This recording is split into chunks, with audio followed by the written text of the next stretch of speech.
What's up, YouTube? It's Satoshi here with Taste Tracker, and today I wanted to start a new challenge. That's the wheel on Apple. So the reason I'm doing this is because the sideways chop has not been kind to the cash secured puts. Really, what's only working, at least for me, in this environment is long stock, leaps, cash secured puts, and iron condors. What ends up happening is, you get a dip, you sell a put credit spread, then it goes up, and not enough time has passed for you to close that out for a profit, or especially any meaningful profit. You might be able to make $10. And then by the time enough time has passed, it's come back down to where you sold it or below.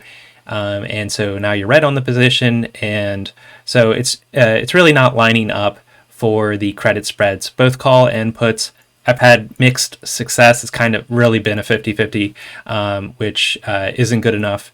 So I've lost enough money at this point where I'm pausing that, and that means I'll be pausing the small account challenge here. And so I closed out of the options positions. I still have the stock, CRE, Dow, Airbnb, and DKNG. I still have the cryptos, Ethereum, and Doge. And I'll be waiting for these to come back to sort of level as a sign that the market is trying to be a little bit more productive. I will still be dabbling in those types of positions in my other accounts, but for the most part, I'm pausing what I'm doing. It's better to wait for more sustainable setups than what has been happening basically all of 2021, honestly.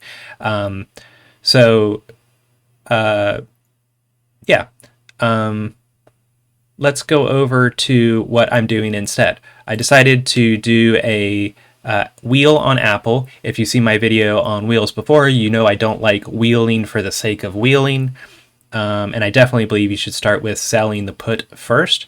And so the way I do it is I sell a put, then I try to postpone getting assigned as long as I can. And then the second I get assigned, I'm selling covered calls as tight to break even as I can to try to get rid of the shares so that I can go back to just selling the puts. That is my preference. So we can see here, I opened up the account yesterday, maybe around 3 is when I finally decided to do it. Then I deposited $3,000 here yesterday at 5 p.m. That didn't, they do $1,000 instant deposit, but they don't, they say, 2 to 4 days or something like that for the rest of the deposit. Luckily, this morning, when I opened up, they did clear the entire $3,000. So then today at 9:41, I opened an Apple position, sold the put, and that was tweeted. So just like the small account challenge, while that's on hold and indefinitely, I'll be keeping this Apple wheel challenge free. So I'll do videos on it and do the tweets as I make changes, just to keep you guys entertained and show you how I do things. So the first question might come to mind is, how am I doing this with only $3,000 when Apple is at over $100 stock? If I was in an IRA, I would need the entire amount, but because this is a margin account, you need substantially less.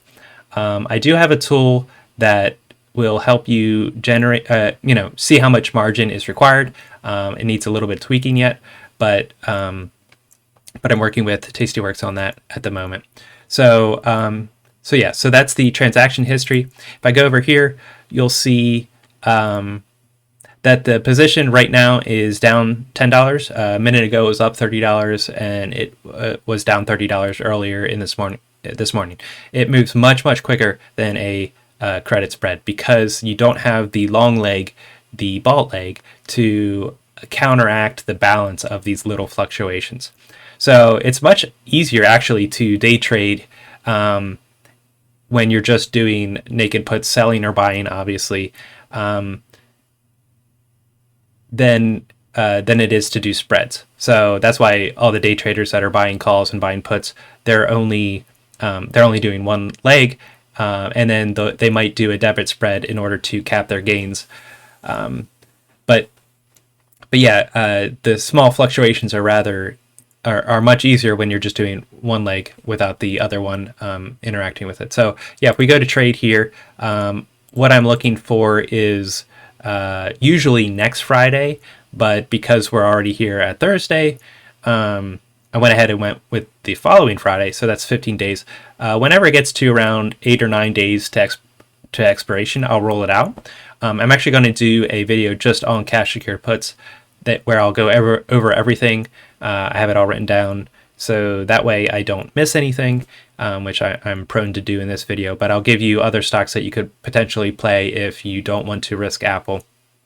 So yeah, back to this. Basically, I chose about 2 weeks out. I went around 40-45% in the money, or percentage of being in the money, likelihood. So how I do that is basically go out here, identify a level. I chose that level because it was slightly bullish from where the 200-day moving average is. Getting down to 200-day is pretty rare for Apple. We can see we're past earnings and dividends. MACD and RSI both look like they've bottomed out for the most part. Yes, we could have a little bit of downside, but the 200-day should really pick that up. So as the stock comes up here, I will look to potentially roll the strike up to collect more premium, and then as it's coming down, I'll potentially look to roll out in order to continue to only roll for a credit, which, if we know, rolling for credit in a credit spread is much harder to do. It's very rare, not very rare. It's like only 25% of the time you can roll for a credit. With cash secured puts, you can basically always roll for a credit by going out further, because of the additional extrinsic value, and you're not being offset by the long leg. So that was why I chose that strike. But then if we go ahead and just suppose I went with the 123, click next, you can see, even though it's you would potentially need $12,000, I'm only being deducted $2,000 in order to carry this position. What that means is I need to be prepared for a margin call. If things go south on Apple, I will most definitely be margin called. I'm anticipating that would be the case. So I do have access to enough funds to secure, to buy 100 shares of Apple. So if you don't have that much money sitting on the sidelines, then I would not recommend following along with this. You can follow along with one of the other stocks I suggest, or whatever your favorite cheap stock is. Preferably it's above $15 and below $50, but